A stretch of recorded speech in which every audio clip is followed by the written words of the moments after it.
Welcome to Asset Management Resources Quarterly Financial Planning Webinar. We've got a great webinar planned for you today. The topic is Uncovering the Secrets of Social Security. With us today, we've got our host, Chris Boyd. Chris is the founder and chief executive officer of Asset Management Resources, which we also call AMR. And Marcia Mantell is, I call her the expert extraordinaire on all things Social Security, but Marcia is the owner of Mantell Retirement Consulting and very knowledgeable on the subject of Social Security. So let's get started. Chris, if you would please.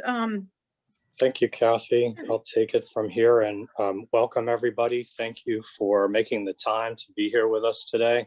And this is one of our 2 quarterly webinars that we're in the habit of doing for our clients. One is geared toward markets and the economic outlook and some of the changes that we have made and will make as we look ahead and look back and so forth. This program is one that is based more on financial planning. So we have these 2 different topics that we come back and forth to each quarter. As Kathy mentioned, our topic is about Social Security. We'll be welcoming Marcia Mantell to be our presenter. She's an author and she has practiced and been in practice for 30 years or so. She's a great resource. This particular webinar we're offering to not only our clients, but it's open to the public as well. So be aware that for those joining us who are not clients, you may not have heard this before, but this is being recorded. And as such, we will expect to be posting this on our client website. So if you do ask any questions, be aware that they will be shared with the public in that forum. I would also just mention to any of our guests who are not clientele, just to be reminded that you're welcome to reach out to us for a complimentary consultation if at any time as a consequence of this program you find you'd benefit from our services or at least a discussion around that. Welcome everyone. Let's jump right in. Oh, before I forget, there will also be an opportunity for questions at the end. If at any time during the content you'd like to ask a question, there is a Q&A section where you can type in a question. We are intending perhaps to let Marcia know if any of that content is relevant to the immediate content on the screen so that she could answer a question in a timely fashion if she wants to. Otherwise, if you raise your hand, we will reach out to you at the end of the program for any questions you might want to ask verbally. There's also a chat feature and you can communicate with members of our team in the chat as well. I think that's everything. A little preview of what we've got here. We're going to start off with a little bit of updated issues happening here at AMR. So let's jump into that. Updates and reminders. And the first of these is the opportunity to welcome a new member of our team. Jeff Tomenang has joined AMR. We're excited about it because Jeff and I are longtime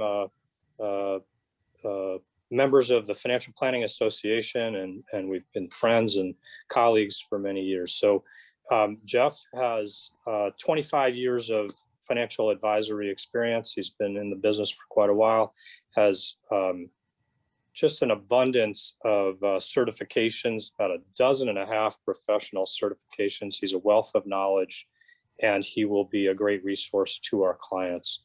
Jeff, welcome, and perhaps you'd like to offer a couple remarks.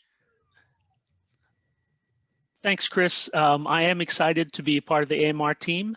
I'm going to be available as a resource to the AMR clientele, and I do look forward to the opportunity to be of help to any of you along the way. Over the next few months, I'll be reaching out to many of our clients to see how we can best serve your needs. So don't hesitate to reach out to me as well. I'm at jeff@amrfinancial.com, jeff@amrfinancial.com. So thanks a lot, Chris, and looking forward to Marcia's presentation. Great, thank you. Kathy just informed me that my picture is not showing up. I apologize for that. We will, I think it's because of the nature of doing the PowerPoint presentation as well. Wanted to also take a moment to acknowledge that and congratulate Scott Birmingham. He's a member of our team who has been and continues to be our lead financial planner. And he continues to work with our clients, but we've asked him to take on the responsibility of the Chief Compliance Officer of our firm. As you may know, our business is highly regulated and there's a lot of rules to make sure that we are putting our clients' interests first and making sure that we're structured properly and adhering to the proper rules and so forth. So with that, Scott, thanks for taking on that role. And I just thought I'd invite you to make a comment or two as well. Sure, thanks. Thank you, Chris, for the added responsibility. You didn't mention it, but I think a lot of clients know that I've relocated to the Nashville area.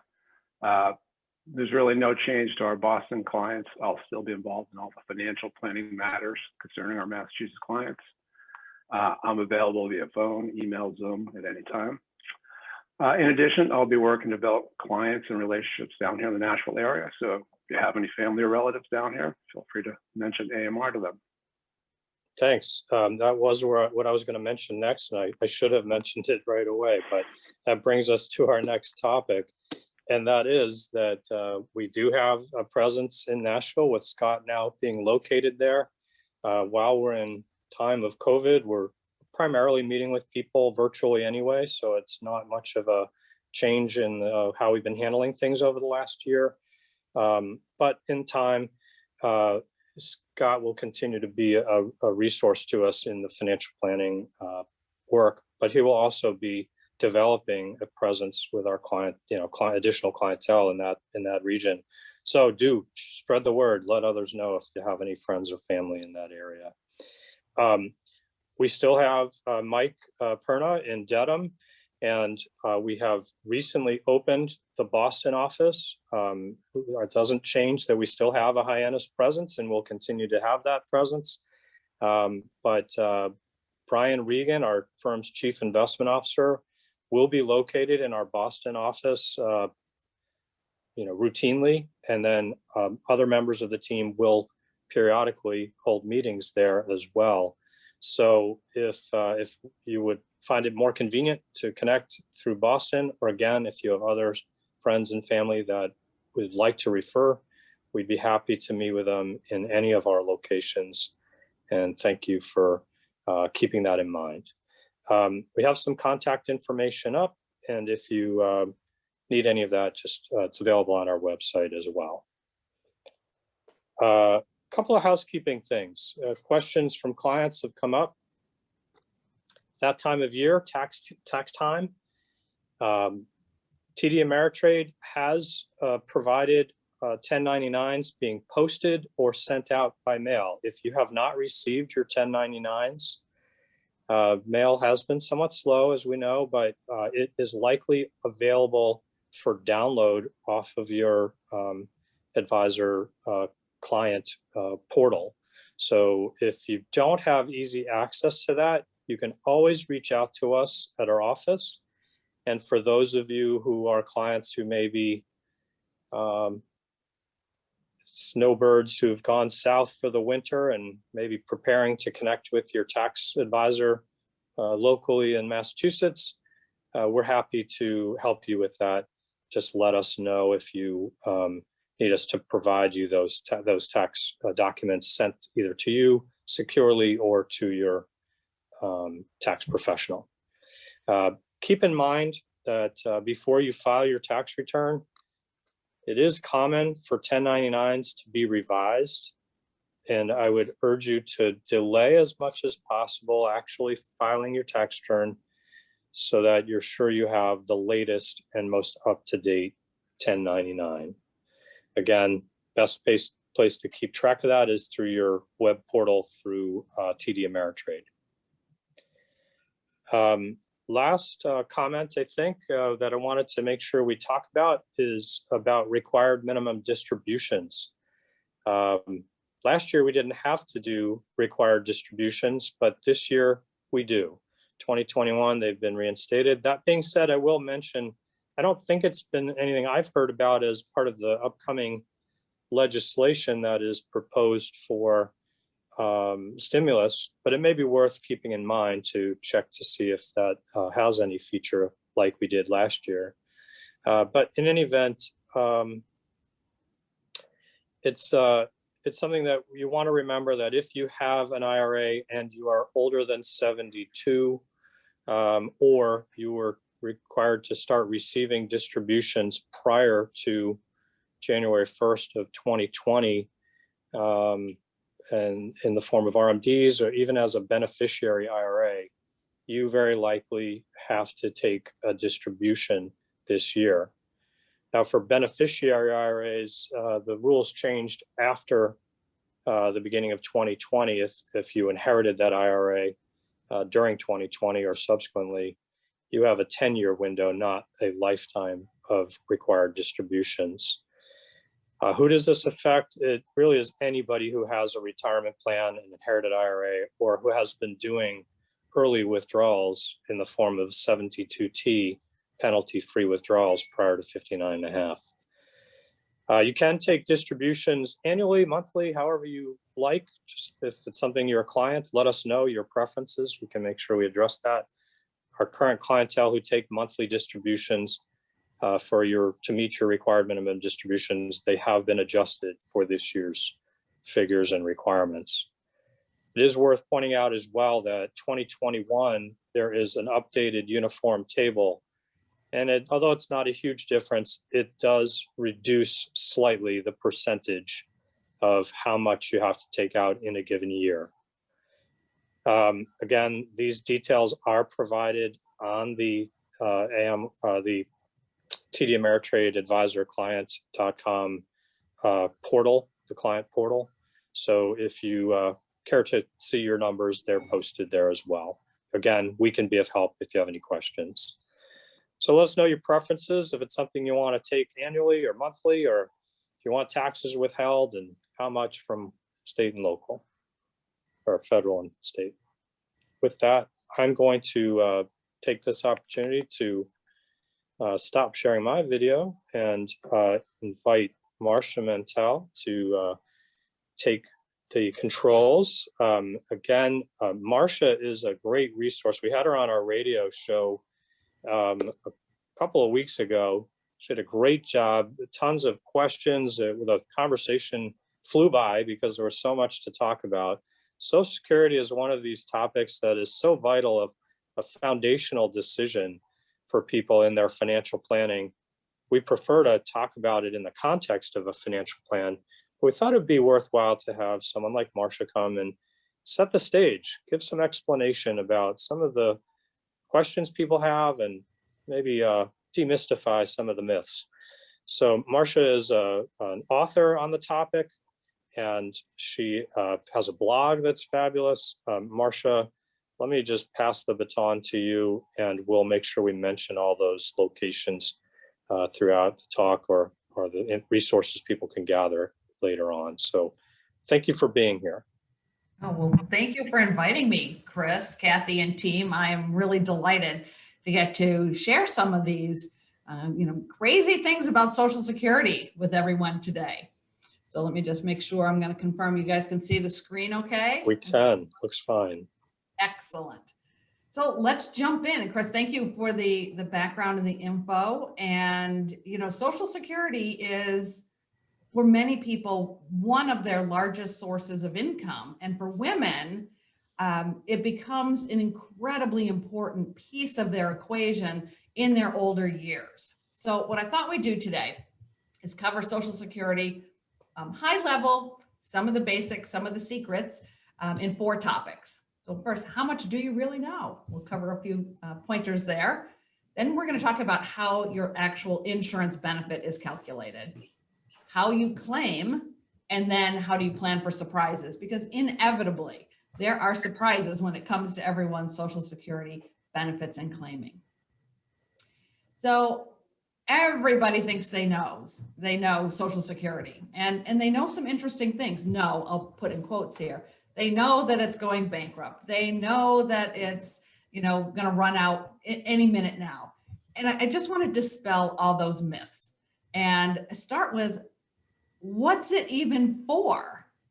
Social Security is designed, and it's a law. The law was passed in 1935 to do something very specific. And it was designed to provide insurance payments for those people who lived a long time. God willing, that's all of us.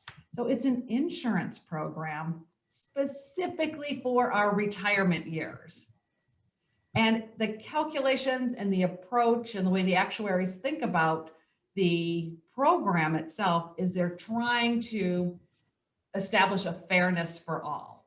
Now, depending where you sit in the income spectrum, sometimes you think it's fair, sometimes you think it's not so fair. But I will tell you that the program is designed with that eye towards being fair as possible for an insurance program to be, and it is for retirement. Now, how much can you, I can't even see the top of my screen, so sorry guys, I'm gonna jump in. Oh, how much can you expect from income? If you're a gentleman, on average, if you had average wages throughout your career, you can expect about $20,000 if you reached your full retirement age this year. If you're a woman though, yeah, a little bit less. We can only expect about $16,000.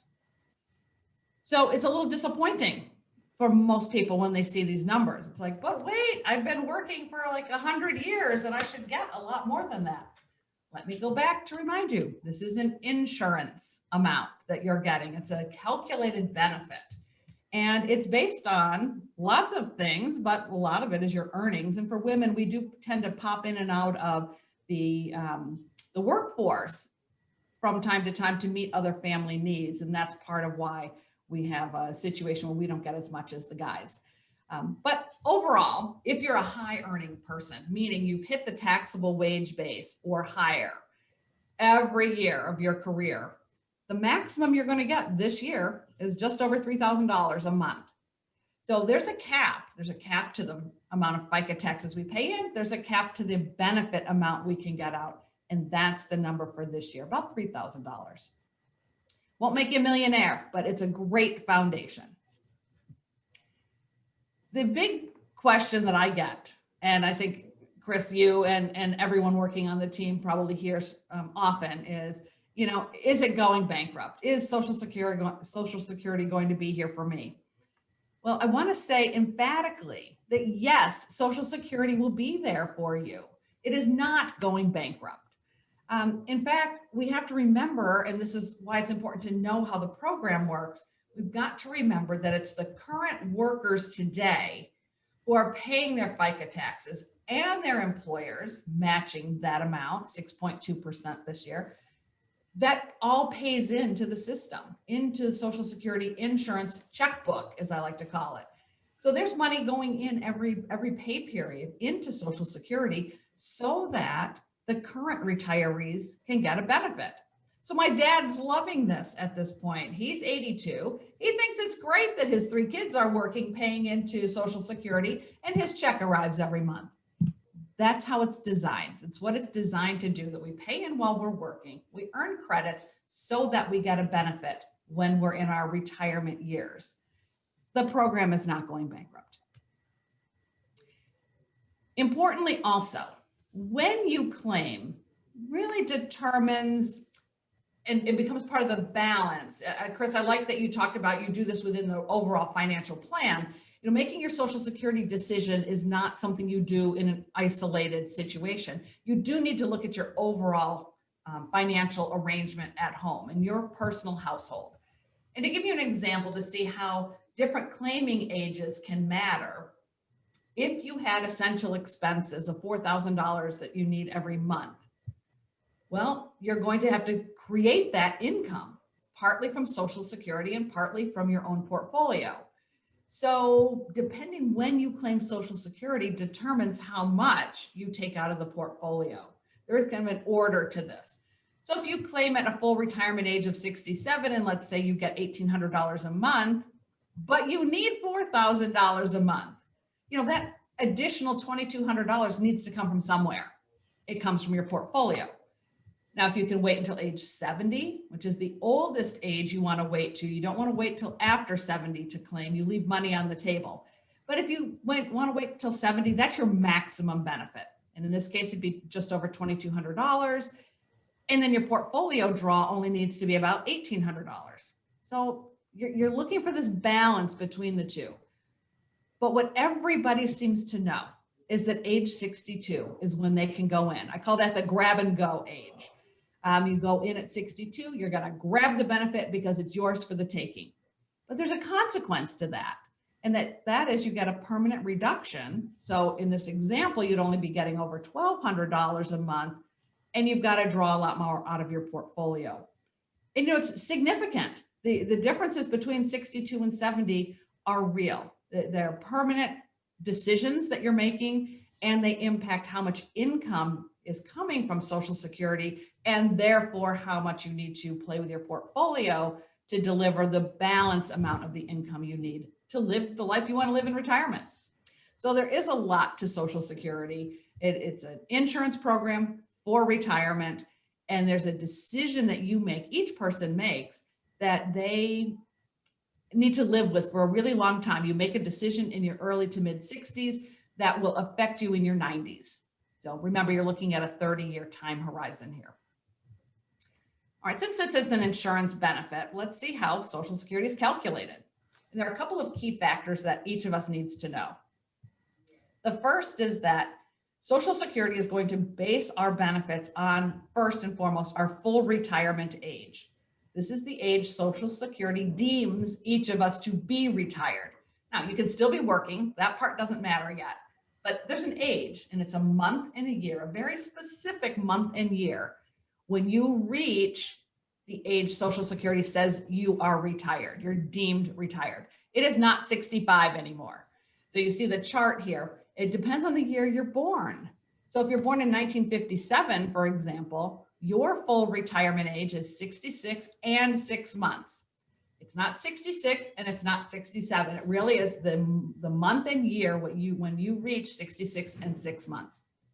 For me, my birthday is July 20th, 1961. My full retirement age is age 67. So that's July of 2028.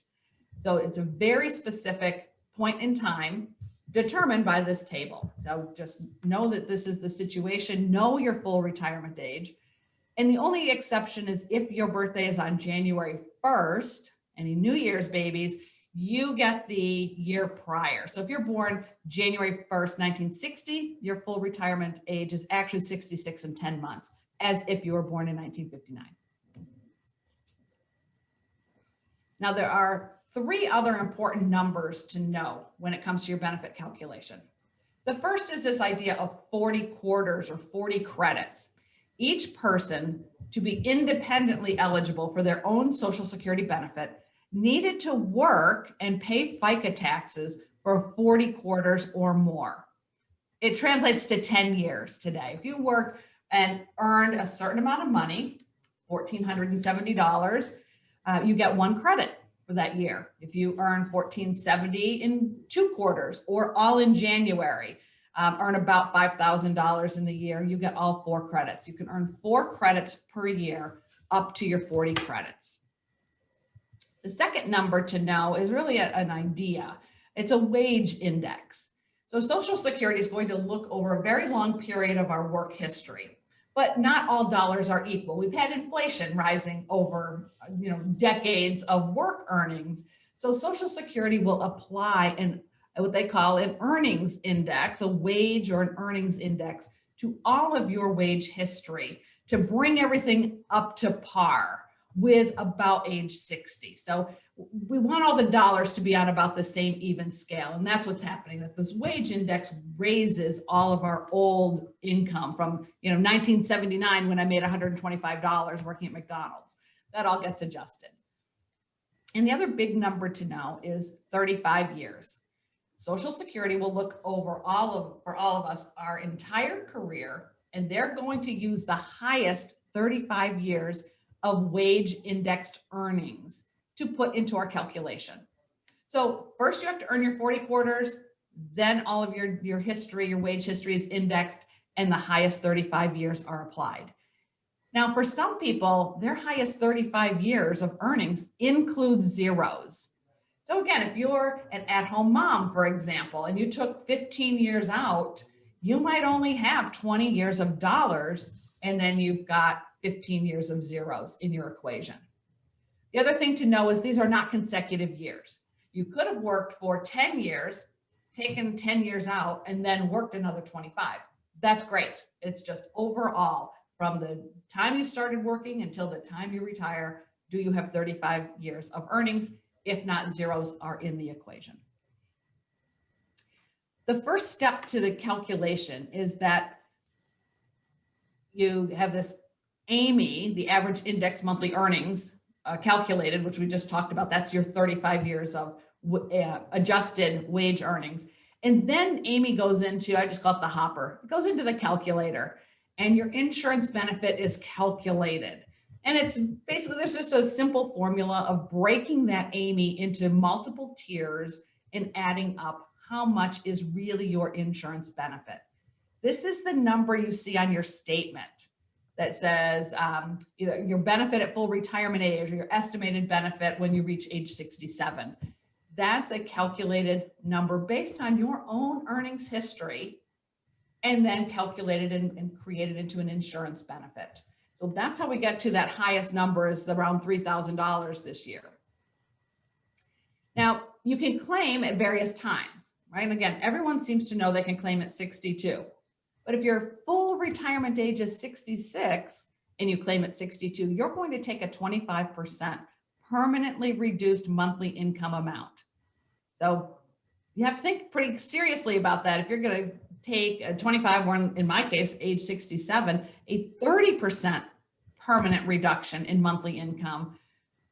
These are locks. You know, sometimes people think, oh, I'm going to claim at 62. I'll take that lower amount for the few years from 62 to 67. Then my benefit will bump up to my full retirement age benefit. Well, it doesn't work that way. That's not the calculation. The calculation is there's a lock when you go in to collect your benefit and claim your benefit. That's what you get. And it goes up for a COLA, a cost of living adjustment every year. But whatever you've claimed, that's your number. There's no bumping up later when you reach full retirement age. Now, a consideration for some people is they may want to wait a little bit longer to claim to get a maximum benefit. And you can get an additional 8% per year if you wait until age 70. So folks who have an FRA of 66, they can get a 32% bonus. For those of us with the 67 full retirement age, we can get up to a 24% bonus amount. But again, this is something you would work with Chris and the team on this, because while it often sounds good to wait until 70, there's some practical realities you've got to factor in. Like, are you going to keep working? Are you healthy enough to wait? And how much draw out of your portfolio do you really want to do? So there's a lot of decision-making that goes into when you claim, but just know that there's a permanent reduction if you claim early and a permanent bonus if you claim later. So one way to look at this and to summarize here, your full retirement age acts as your anchor point for the insurance benefit calculation. All right, so it's between 66 and 67 this year. If you wait till 70, not only do you get your maximum benefit, but if you are married, your spouse may also get maximum surviving spouse benefits if you claim at 70. You can claim at 62, but you lock in that 25 to 30% permanent monthly reduction in your income. And it can also reduce your spouse's survivor benefit. Age 60, you may have heard of. 60 only comes into play if you were a young widow or widower. At age 60, that's the earliest age you can claim your widow benefits. And age 65 is still important because that's when Medicare becomes available. So you still don't want to miss out on Medicare benefits if you're turning age 65. So just think of it, your FRA is your anchor age and the benefit is a calculated benefit. All right, now let's turn to how do you actually claim? It's not your age now, but now how does Social Security look at you in terms of creating a benefit stream? Well, you are going to claim, or they will look at you, Social Security looks at each of us in only one of 4 categories. We're a spouse, an ex-spouse, a surviving spouse, or an individual. Right? So you may have multiple situations that you fall into, multiple categories, which is fine. And Social Security, Chris, you all working together, you're going to figure out which category you fall in and which one gives you the highest single benefit at the time you're claiming. So let's look at each of these in a little more detail. It's the lower earning spouse who may be eligible for the spousal benefit. So in any couple, in married couple, so it could be LGBT couples, it could be husband, wife, wife, husband, wife, wife, husband, husband, doesn't matter. If you are legally married, there is a spousal arrangement that may be offered to the lower earning spouse. And the rule is, and the calculation is, the maximum benefit that a spouse can get as a spouse is half of the other spouse's primary insurance amount. So I'm married to Dan, I can get half of Dan's benefit if my benefit isn't higher. And here are some of the general rules. In order for me to claim as a spouse, Dan, the higher earner, has to already be claiming his Social Security. I cannot get a spousal benefit unless my spouse is already in the pool, already claiming. We come as a joined at the hip kind of arrangement. It's similar to filing joint taxes. It's the same thing. The lower earner would have to be at least age 62. So if there's a big age gap, you still have to wait until you're 62 to start a spousal benefit, so long as your higher earning and older spouse is in the pool. The lower earner's benefit amount will be based on his or her own FRA, and the spousal benefit is reduced if that lower earning spouse claims before his or her own full retirement age. So anytime you claim before your own personal FRA, there's going to be a reduction in benefits involved. And if you wait on spousal benefits until after full retirement age, if your only benefit is half of his, you will not get these delayed bonus credits, these delayed the 8% per year. That's only on a worker's benefit. It is not on a spouse's benefit. So how do you decide? What happens between a couple could be any number of things. We have the older husband who's the higher earner, a younger wife, lower earner. Or it's flipped around. The wife is older and the higher earner, and the husband is the lower earner and the younger guy. Or you're the same age, or you have about the same PIA. There's all these combinations that can happen. So the most important thing is that the spouses talk to each other. You have to plan this out together, looking at not only things like how do you optimize your household income, or should we maximize our benefits? When should we claim if there's a big gap in ages? And also who claims first. It just depends. There's no right answer here. This is a planning consideration, but the most important thing for couples, for married couples, is that you ensure in your decision-making that you're thinking about how the lower earner will be protected should he or she become the widow or widower. So you've got to think about what happens when you're both alive, and then think about what happens when the first spouse dies. We'll get to the widow benefits in just a minute. Now, a surprise is often that as an ex-spouse, if you are a divorced person, you can claim, in many cases, I'm your ex. Again, the rule is you would get half of your ex's primary insurance amount if you claim at your full retirement age. But the payment's going to come in 2 parts, or it may come in 2 parts. The first is that you always get your own benefit. If you've been working after the divorce, or before and after during the divorce years, your benefit will be calculated and you get that amount. That's the gray box. Your benefit is paid first. But if it is less than 50% of your ex's PIA, you'll get that extra top up, that auxiliary benefit, so that your total payment is equal to 50% of your ex's PIA. But you have to be really careful with the rules. Not every divorced person is eligible for ex-spouse benefits. The first and the most important first hurdle you have to get over is that you and your ex were married for 10 consecutive years or longer, whenever that marriage was. It could be 30 years ago that you were married to your ex.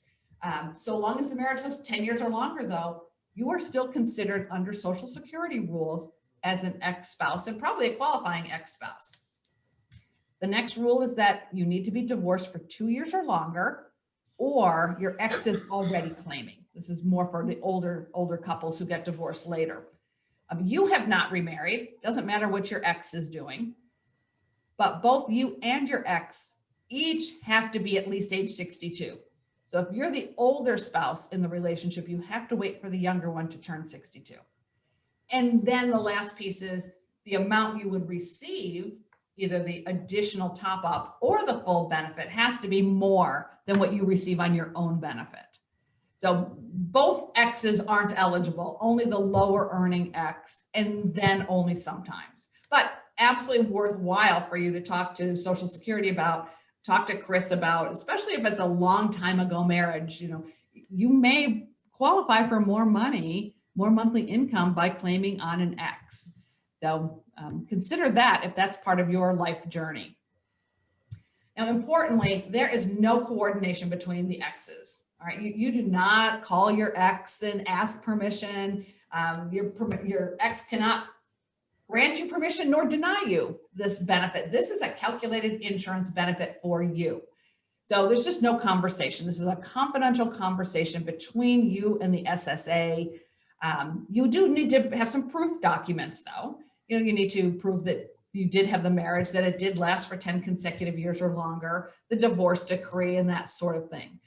Just one note, those of us who work in the Social Security side of the world, we often hear that a divorce decree included a note, if you will, that spouses at that time denied each other spousal benefits for Social Security. It was an unsavory tactic, I'll call it. It doesn't hold up. If you, regardless of what that divorce decree says, if you meet all the rules for being an ex-spouse and you're not remarried, you can at least have the calculation done to see if you'll get a bigger benefit, a higher benefit based on your ex. So keep that in mind.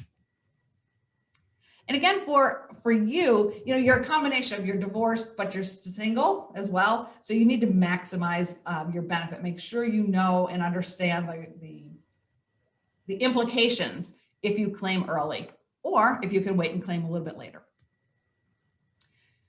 Now, what happens when you become a widow or widower? Well, in that case, there's a separate lane, if you will, in Social Security that provides survivor benefits. So if you are currently married and your current spouse dies, you will step into his or her shoes when they die, and you will get the bigger benefit, so long as they were the one with the bigger benefit. So again, for Dan and me, if Dan dies first and he is the higher beneficiary and he waited until 70, well, that's my plan for him. We'll see if he really does. But if he waits until 70 to get his benefit, that's the higher benefit between the two of us. So if he dies first, I step into his shoes. So I will lose my benefit because, again, you can only get one benefit at a time. So I would stop my benefit and start his. So that can be a really big help when you go down, the household goes down a big chunk of income from Social Security. Now, it also applies for your ex-spouse. So again, these rules are, very interesting and very specific. You had to have been married to your ex for 10 years or longer, and you have not remarried before the age of 60. If that is you, you are eligible to step into your ex's benefit amount if that gives you a higher benefit. So that's something you have to discuss with Social Security and get the information. But typically, if you're a divorced person, you sort of know where you are in the income range. Like he was a much higher earner than I was, or I was a much higher earner than he was. You might not know the exact number, but you'll know to ask. And that's the important thing, and to have the conversation with Social Security. And again, you can claim as early as 60, but the benefits are reduced. But here's the thing with survivor benefits. you get to switch. You get to decide now, and this is on age. So you can claim, for example, your own retirement benefit, say at age 62, it will be reduced. But then you can switch to your survivor benefit. So in other words, Dan's amount at your full retirement age. So you can take a reduced payment first and then switch to a higher payment, or the other way around. You could claim as early as age 60 your survivor benefit and let your benefit grow all the way until age 70 where you max out. So there are different strategies when you become a widow or widower. And it's better to plan this stuff in advance than try to deal with this when you've lost the love of your life. So just keep in mind that there are two separate lanes, survivor benefits and regular retirement benefits. And only in this case can you switch if it applies. So you want to get the highest benefit at each of your key ages. So you look at 60, 62, full retirement age, and age 70, and see where the numbers line up. Now, what if you are not married, you are not divorced, you are not a widow or widower? Well, then Social Security looks at you in the fourth category here, which is you are an individual or a single beneficiary. And there's a specific rule, right? Never married, never widowed. You could be divorced, but it was a short-term marriage. So anything less than that 10-year marker would put you in this category. And I was telling Chris the other day, I just met with a woman the other day. We were trying to figure out some Medicare provisions for her. And I said, oh, by the way, were you ever married? Thinking she could claim on an ex. And she said, oh yeah, twice. I said, okay. She said, oh, but I know the 10-year rule. Neither marriage was for 10 years or longer. Like, shoot. So we couldn't go down that path. So she had two short-term marriages. But if one of them had been 10 years or more, we would have been in a different equation. But the bottom line, if you are a single or an individual claimant or beneficiary, you want to take a look at when to claim. And your goal is to think about, again, this balance between your own portfolio and how much money you can get from Social Security, and make sure you're balancing those out and understand the implications of claiming early. You can tell from the way I'm harping on this, I always worry about those claiming early. Sometimes it works, but often it doesn't. So caution. And then you want to extend or preserve more of your own savings. One of the things that's interesting with Social Security, people want to bequeath their benefit to their kids or to, their neighbor, or their sister. This is not part of the estate plan. You get a Social Security benefit because you're alive. Your spouse gets the Social Security benefit because they're alive or they become a widow or widower. That's it. They stop after you're gone. But your portfolio, you want to be careful not to deplete that too quickly, because that's what you can put in your legacy. That is part of your estate plan. So anyway, things to think about here is, do you want to continue to work until your full retirement age or older? Can you wait to claim Social Security until full retirement age or 70? Or are there personal reasons? Frankly, if you've saved and have a terrific portfolio, maybe claiming at 62 is exactly what you need so you can retire and go and live your dreams. That's great too. But it's making really specific and logical decisions based on your situation. That's what we're looking to do. So the last few minutes here, let's just talk about planning for surprises. So, not only are there these secrets that we're all learning about Social Security, but then there are the surprises that you just didn't know were going to happen. And you always want to have a good reference to go to first. So the SSA website, it is really just chock full of great information. This site gets better and better. It's huge. I'll warn you in advance. So you want to kind of go in and get ready, because you can get lost in it. But here are the things to do. The first is to make sure you have signed up right here on this My Social Security tab to set up your own account within Social Security. Here's where you get your most current statement. You get communications. When you're in Medicare, you actually have to have a My Social Security account in order to claim Medicare. It's a good resource, and you can sign up for Social Security's blogs and other outreach information that's good to stay on top of. So that's really important. And the other is focus first on the retirement section if you're planning for retirement. So there's a lot of good information about all these categories of claiming, how the calculation works and so forth in that retirement section. So take a look there first, and then you can use calculators or try other things on the website. It is really chock full of good stuff. Next, once you've signed up for your My Social Security account, you want to get that most current statement. I'm a big fan of printing, so print that thing out. You can just download it to a PDF, but you want to read it. It's only about 6 pages long, and it's really helpful to read about what Social Security is doing, how they look at retirement benefits, disability benefits, survivor benefits, and so forth. And right on the top of the front page, it's going to tell you right at the top that your payment would be about X number of dollars at your full retirement age. So they've done the math for you. The next page covers all kinds of benefits. So here's your full retirement age, but you know what? If you claim early, here's your discount amount. And if you wait longer, here's your bonus amount. It also gives you your spousal benefit information or disability and family benefits. Because again, Social Security is an insurance program. So they insure against some of the unfortunate parts of life, right? They insure against a long life. That's a good thing. But they also insure against becoming a widow or widower, or if you have a permanent disability. So this is truly insurance. So you get great information there. And my favorite part is the earnings record. I mean, you get to look back, and I mean, I'm actually not kidding. My first job was 1979. I made $125 that summer making fries at McDonald's. It is hilarious to look back at your work record. And if you're married, you sit down and do this with your spouse and you see where the zeros are. You get to make decisions from this information. How much longer do you want to work? Do you already have your 35 years? So you can really use this powerful tool and bring it in when you meet with Chris and the team, because they can help you walk through your particulars on Social Security. This is just an incredibly important tool. And you want to see it before you're thinking of retiring, so you know where your estimates are, where you might have holes in your work history or anything that needs to be corrected.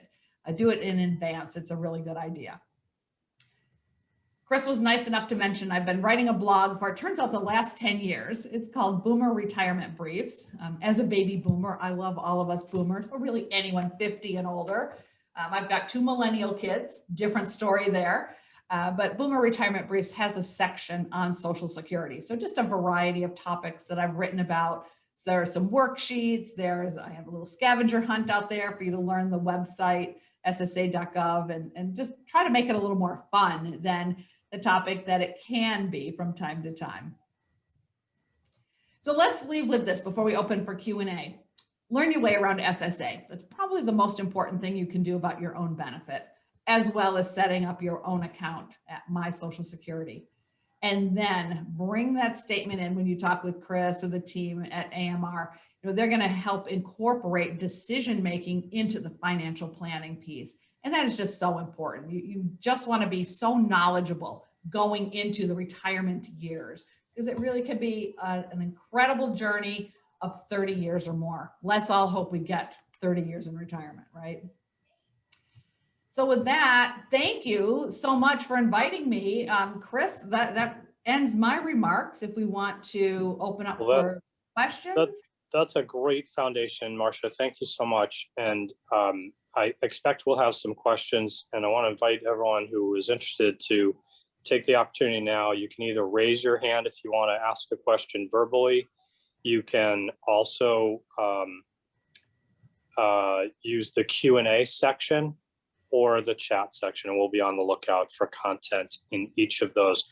Just want to reinforce, I don't know if it'll show up on my screen here, but not so much because of my background fading it out.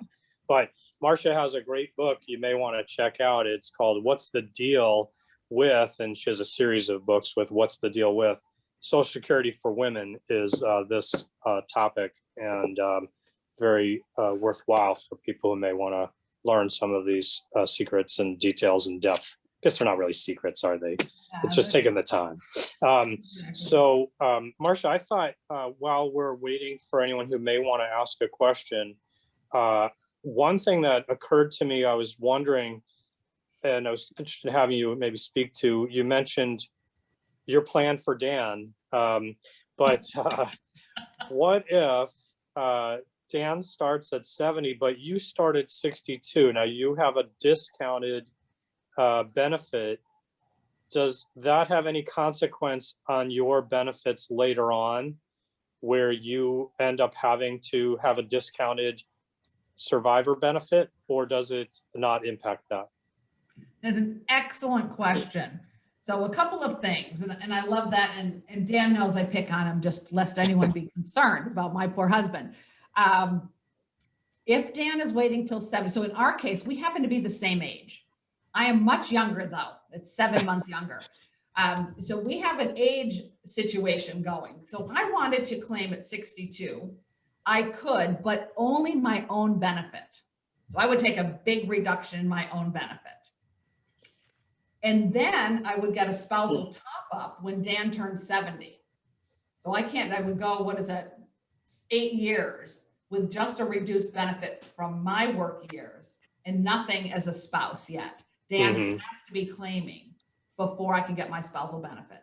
So that's the first piece. And we could, I mean, maybe that works out in our particular situation. If Dan died in that period though, I would have a reduction in my survivor benefits because I claimed early. And I'm not yet at my full retirement age. If Dan dies at 80 and I'm 79, then I just step into his shoes. So there's a lot of timing issues with Social Security. Another thing to consider is if we've got a lot of years between us, say there's 10-year difference instead of us being the same age. If Dan's 10 years older and the higher earner, he waits till 70 and then claims at that point. 2 years later, I would likely go in and claim my benefit at 62, mainly because at this point it becomes a quality of life and a time together. And do I want to keep working all the way till my full retirement age of 67, or do I want to spend time with Dan? Fortunately, in my case, I'd spend time with Dan. So there are a lot of factors that go into what individuals or couples are going to decide. Well, again, we would encourage people as they face some of these to think about it in the context of the financial plan, so we can model out different scenarios to think it through on how those project over time. Certainly mortality expectations are an important consideration as we think about these issues. I see we do have a question though, Marcia. So Kathy, do you want to share that? Yes, certainly. We have a question about how does working in a school system for several years, receiving pension monies, factor into Social Security money? Great question. Yeah, that's great. And by several years, I'm hoping the person will just type in, what do you mean several years? And then I'll be more specific with the answer, but let me give you the overview first.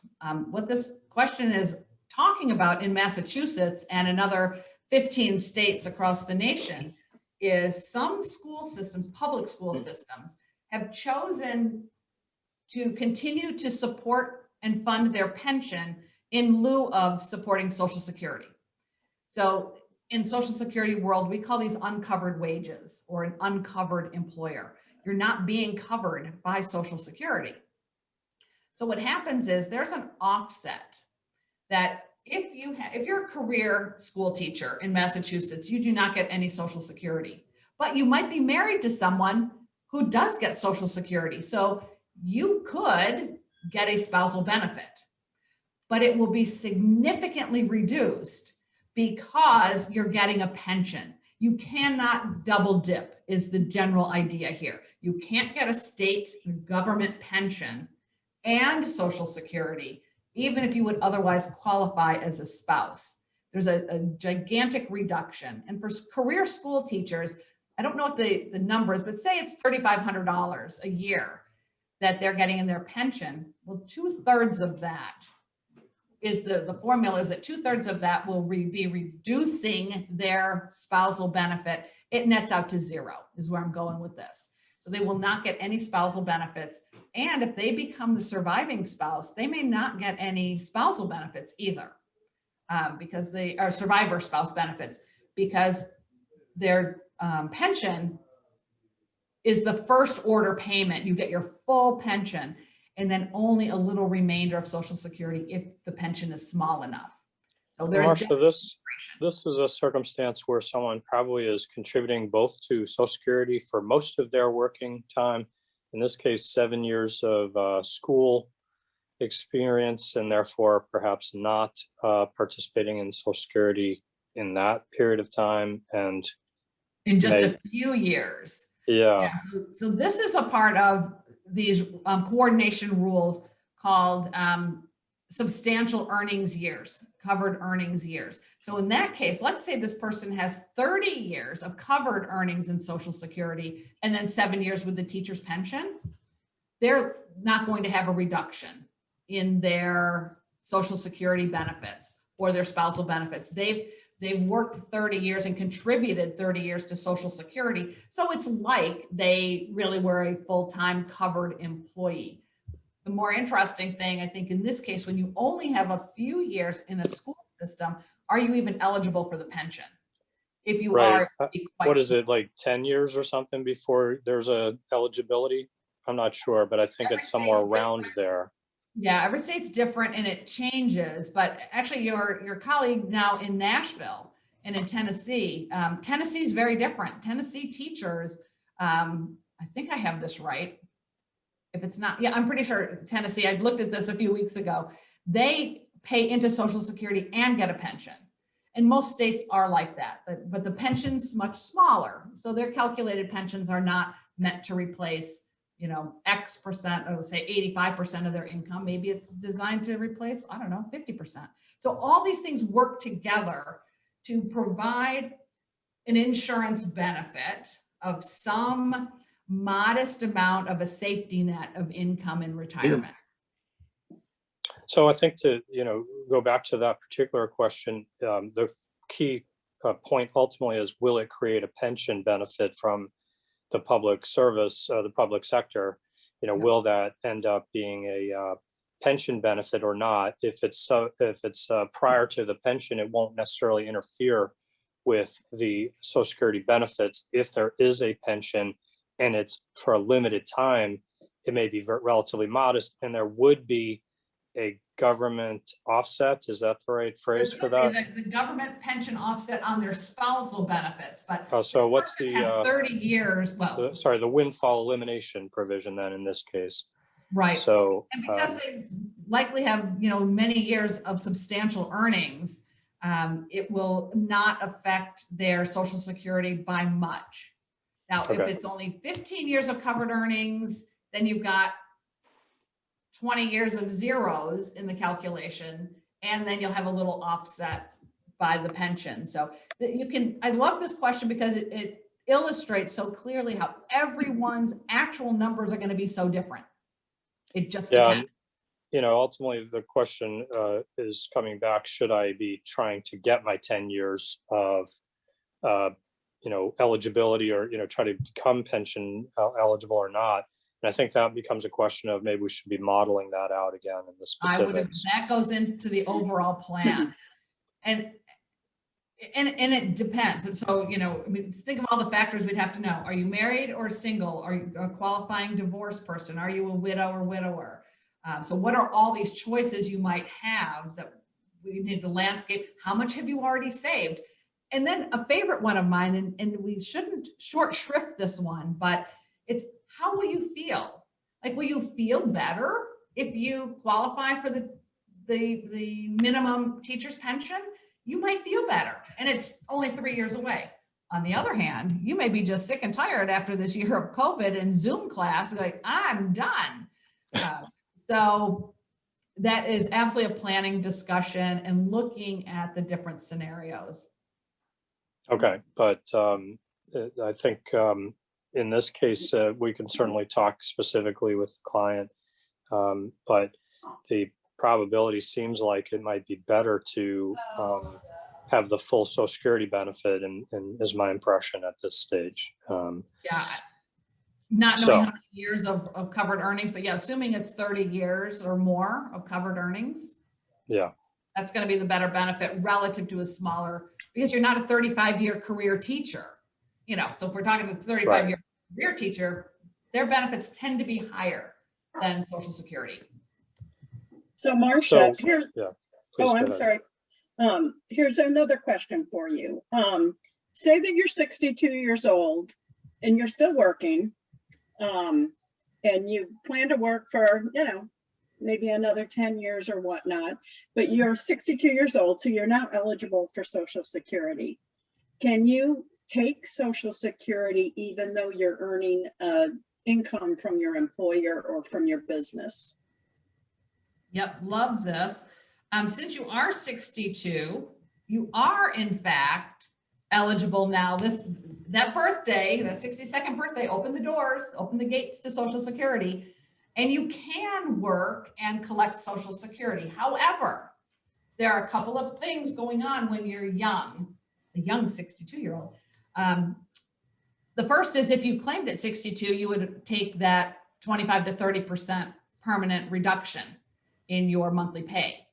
The second thing, though, is if you're working and earning too much money, you will have a clawback and you will literally not get monthly benefits. The earnings limit is pretty darn low, give or take. I can look up the exact number, but it's something around $18,000 a year. If you make more than about $18,000 a year and you are younger than your full retirement age, you will have a serious clawback. And generally the math works out to you won't get any Social Security benefit. It will just be withheld until either your earnings is below the earnings threshold or until you reach your full retirement age. So this combination of working and claiming doesn't work. But the good news is you can continue to work, or someone who wants to go part-time, for example, and they just want to dabble. They're going to earn $1,000 a month and claim a reduced Social Security benefit. Well, you do get your reduced Social Security benefit in that case, but that's a permanent decision. We have to remember that it doesn't change over when you stop working. Marcia, Yes. years ago, I worked in Social Security. And if I'm not mistaken, any month you didn't collect, if you took early, it didn't work against you at age 67 or 66 or 67. It wasn't counted against you. Is that still in effect? Yeah, that's once you reach your full retirement age, you can work part-time, full-time, make $1 million, and your benefit, so long as you're claiming at full retirement age or after, your benefit is then paid in full. But you can't, it doesn't switch over once you hit your full retirement age. Here's what I was asking though. Let's say you took it at age 62 and because of your earnings, you weren't able to collect. In other words, your earnings offset your collection. Yeah. It used to be that those years weren't counted against you. Those months weren't counted against you. In other words, if your full retirement was age 67 and you weren't able to collect, even though you had filed at 62, those 36 months or whatever weren't counted against you. Is that still the case? That is the case. So the calculation for all of us, our benefit gets recalculated every year. Every year we have earnings, W-2 wages or small business earnings. And if you claim at 62, but all of your benefits are withheld, it is like you didn't claim. But at any point, if you end up falling under the earnings limit, it would kick on your Social Security benefit. And it gets to be more complicated than it needs to be on the withholding. But every year you have earnings, you get a recalculation of your benefit. And if it includes that year, because it's one of your highest 35 years of earnings, your benefit estimate goes up. If it does nothing, your benefit estimate stays the same. And if you claimed early, but you're over the earnings limit, so all of your benefits have been withheld, they're just withheld. They're put in the bank for you, but then your benefit would be recalculated as if you hadn't claimed. Another thing, Marcia, you didn't mention it, but it's very important that Social Security is subject to tax. And if you did take, let's say, an early benefit, and let's say it was $1,500, and your spouse continued to work, it could very well be that that $1,500 a month is going to be subject to tax and is actually, let's say, $1,000 a month after the taxes are paid. So when you consider your reduction, okay, you have to factor in whether or not the benefit is going to be taxed, because if it is, it could be a much greater reduction than you anticipated. Yeah, Mike, you're exactly right. Social Security benefits are considered taxable income. It goes in the front of your 1040. There's a separate worksheet in IRS publication 915 that will help you determine how much of your Social Security benefit is taxed. And the other thing, there are lots of reasons your benefit can be reduced and will be reduced. Taxes are one. But the other thing to note is as soon as you also have joined Medicare, so you've got both of these programs going, your Part B monthly premiums are automatically pulled out of your Social Security check, and it's permanently every month, it's going to apply. So this year it's $148.50 is the Part B premium. So you get your early benefit with a 30% reduction for drawing at 62. Then it's taxable. And then at 65, you start having your Part B premium pulled. It's a lot of reduction. I mean, these are, like I said, this is a gigantic financial decision that you're making when it comes to claiming Social Security. Thank you, Marcia. We are up against our time coming here quickly. So if anyone has additional questions, just reach out to Chris or any of us on the AMR team, and we will get right back to you and try to address your specific questions. Wanted to just take a quick minute here and tell you about some of the, quickly about our AMR webinars. We do these financial planning webinars quarterly just to educate you, our clients, and our guests on topics that are important to your retirement planning and financial planning. So every quarter we have an economic and market update where Brian Regan, our Chief Investment Officer, gives an overview of the portfolio, kind of what we've invested in, how it's performed, and what we're looking at for a strategy for the upcoming quarter. We also do these, as we mentioned, these financial planning webinars quarterly, and you can find all of the webinars on amrfinancial.com under the Account Access tab or the Client tab, and they're also available on our YouTube channel, AMR Quarterly Market Report. Chris, do you want to tell the audience about what we've got coming up? Well, we will have that program as we plan for in April. It is an opportunity for us to look ahead as to what we expect and how that will be working into our portfolios. It also will kind of review what's happened and some of the changes we made, how they worked out. In May, we will also be looking to have another financial planning program. We'll probably be talking about the topic of estate planning, inviting my brother Keats Boyd to speak to some of the latest things happening in estate planning as well. With that, I do want to thank everybody for being here, most especially Marcia. Thanks so much for all of your information that you've shared. I would encourage our listeners, participants to be aware of the blog, boomerretirementbriefs.com. Go check it out. Again, Marcia has books. She can be a great resource. Go check out the What's the Deal With series of books. And as was mentioned by Kathy, if at any time for our clients or for our attendees who are not clients, if you have any questions want to schedule a meeting, we're happy to meet with our clients to review your plans and how they're going. If there's anything you want to address, maybe Social Security is one of those questions that comes up. If you're someone who's attending who's not a client, we're welcoming you to take advantage of a complimentary consultation, and we'd be happy to see if we can be a useful part of your financial team. With that, we'll close out our remarks. And again, Marcia, thanks so much.